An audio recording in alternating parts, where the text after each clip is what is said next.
கோவை ஸ்ரீ அக்ஷய கணபதி திருக்கோவிலில் வெகு விமர்சையாக நடைபெற்ற 4ஆம் ஆண்டு திருவிளக்கு பூஜை வழிபாடு. கோவை பீளமேடு தண்ணீர் பந்தல் லட்சுமி கார்டன் பகுதியில் அமைந்துள்ள ஸ்ரீ அக்ஷய கணபதி திருக்கோவில் வளாகத்தில் ஆடிப்பூரம் மற்றும் ஆண்டாள் தாயார் அவதார திருநாளை முன்னிட்டு 4ஆம் ஆண்டு திருவிளக்கு பூஜை வழிபாடு மிகவும் சிறப்பாக ஆன்மீக சூழலில் நடைபெற்றது. ஆடி 5வது வெள்ளி சுபதினமான நேற்று மாலை கோவில்மணி வளாகத்தில் தொடங்கிய திருவிளக்கு பூஜையில் அப்பகுதியைச் சேர்ந்த திரளான பெண்களும் பக்தர்களும் கலந்து கொண்டு குத்துவிளக்கு ஏற்றி மனதார இறைவனை வழிபட்டனர். இந்த ஆன்மீக நிகழ்வின் மூலமாக உலக அமைதி வேண்டியும், மழை வளம் பெருகவும், குடும்ப நலம் பெறவும், வியாபாரம், தொழில், கல்வி, ஆரோக்கியம் வேண்டியும் சிறப்பு பிரார்த்தனைகள் மேற்கொள்ளப்பட்டன. இவ்விழாவின் நிறைவாக கலந்து கொண்ட அனைத்து பக்தர்களுக்கும் அருட்பிரசாதம் மற்றும் அன்னதானம் வழங்கப்பட்டது. ஆன்மீக சிறப்புமிக்க இந்த வைபவத்திற்கான ஏற்பாடுகளை திருக்கோவில் நிர்வாகம் சிறப்பாக செய்திருந்தது.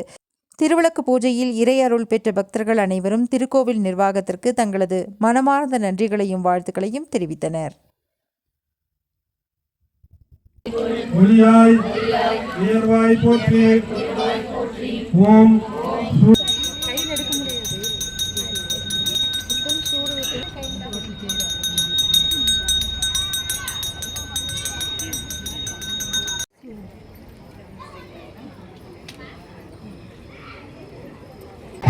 சாப்பிடுங்க.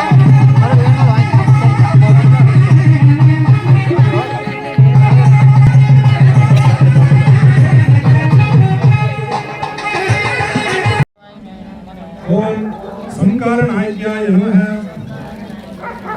ஓம் பத்ரகால்யாய நமः. ஓம் வைஷ்ணவ்யாய நமः. ஓம் ஹரிபிரம்ம காதின்யே நமः. ஓம் சிவவிஷ்ணுவே நமः.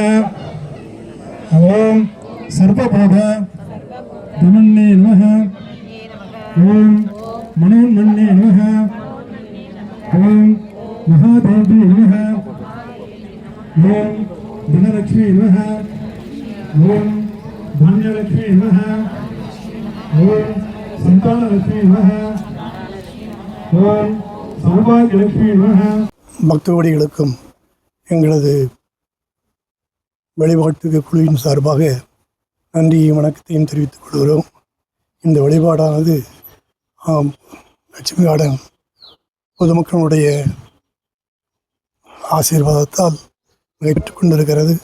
உங்களது ஆண்டவனுடைய இந்த விநாயகப் பெருமானுடைய அருளினாலே இந்த சிறப்பான வழிபாடு நடந்து நடைபெறுமாறு கேட்டுக்கொண்டு பக்தோடிகள் அனைவருக்கும் நன்றியையும் வணக்கத்தையும் தெரிவித்துக் கொள்கிறேன். இந்த திருக்கோவிலின் கமிட்டியின் சார்பாகவும் நிர்வாகமும் ஏற்பாடு செய்து சிறப்பான முறையில் இந்த திருவிளக்கு பூஜையில் நடத்த பாடுபட்டுள்ளார்கள்.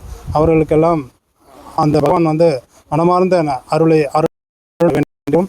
இப்பொழுது இந்த ஆதி காலத்தில் நமக்கு இந்த சண்முகம் ஐயா அவர்கள் இந்த விநாயகப் பெருமானின் திருவுருவத்தை திருக்கோவிலை அமைப்பதற்கும் பெரும் பாடுபட்டு இந்த கோவிலை வளர்த்துள்ளார். அவர்கள் இப்பொழுது ஒரு நிமிடம் பேசுவார்.